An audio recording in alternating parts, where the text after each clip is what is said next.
Bonjour les abonnés, j'espère que vous allez bien et que tout se passe bien chez vous à la maison. Ici c'est Yanis le Suisse qui vous présente une bande dessinée de football qui s'appelle Un truc de foot, sous-titré Les anecdotes les plus incroyables de l'équipe de France. Histoire 100% véridique. Dessinée, cette BD est dessinée par Faro et scénarisée par Germain Arrigoni et éditée par Jungle. Je vais vous dévoiler le résumé. Savez-vous que l'équipe de France a été privée d'une Coupe du Monde à cause d'un adversaire qu'il n'aurait jamais dû jouer? Connaissez-vous l'histoire de ce joueur parcourant 350 km à vélo pour disputer un match avec le maillot tricolore? Ou encore de ce gardien simulant une blessure à quelques instants d'un match crucial? Et le premier match officiel des Bleus, ça vous dit quelque chose? Voici les anecdotes incroyables, souvent drôles, mais toujours véridiques, sur l'équipe de France de football de 1904 à nos jours. Cette bande dessinée, elle est vraiment pas mal. Moi qui est fan de foot absolu depuis des années, j'ai adoré. Franchement, je me suis régalé en voyant toutes ces anecdotes que je connaissais et je connaissais pas comme par exemple, je connaissais l'anecdote du joueur bulgare Emil Kostadinov qui, qui ne devait au départ pas jouer le match lors du France-Bulgarie 1993. Mais c'est à cause de ce joueur que l'équipe de France fut éliminée et que la Bulgarie, lors de cette Coupe du Monde 1994, accédèrent à la demi-finale de la Coupe du Monde. C'est vraiment incroyable.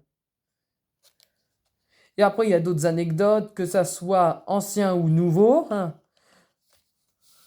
Comme par exemple l'Euro 2000. Et sur le match qui a été fantastique grâce à les deux buts de Sylvain Victor et de David Trezeguet lors des prolongations.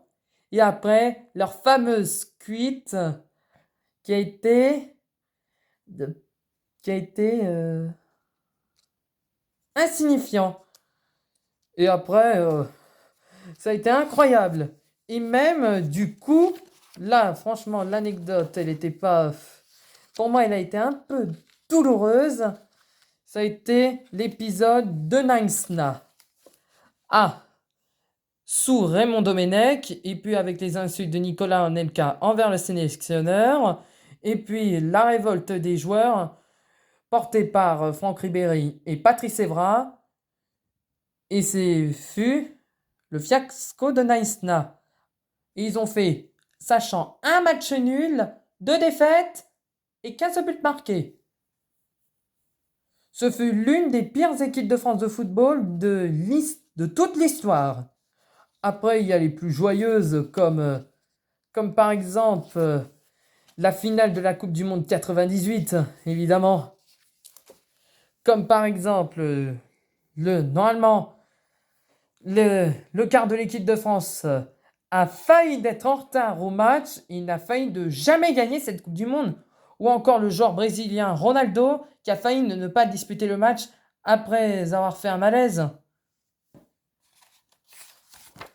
Et ce fut une finale légendaire grâce à ces 2 buts de Zinedine Zidane et le but final d'Emmanuel Petit. Et c'est grâce à ces 3 joueurs-là qu'on a gagné cette Coupe du Monde. Comme le dirait Thierry Roland, je crois qu'après avoir vu ça, on peut mourir tranquille. Enfin, le plus tard possible, mais on peut. Ah, c'est superbe. Ah, quel pied. Ah, quel pied. Oh putain. Et c'est vrai. Sachant, cette BD, un truc de foot, ils en ont déjà fait une. Pareil aux éditions Jungle.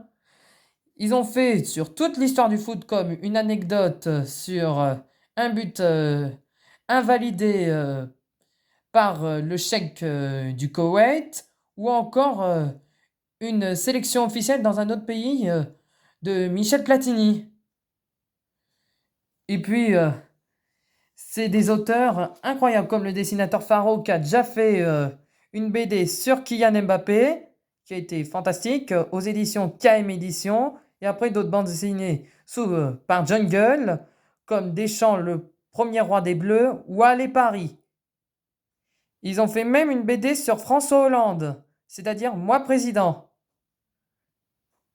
Et même Faro devient aussi l'illustrateur principal de l'Almanach Vermeau à partir de 2014. Et ce scénariste, Germain Rigoni, est d'ailleurs journaliste à Radio France et rédacteur adjoint numérique de France Bleu. Et il a couvert plusieurs Coupes du Monde, comme 2014 et 2018, et l'Euro 2016 en France. Il a lancé même sa chaîne YouTube, d'où vous avez le compte dans le descriptif de la vidéo,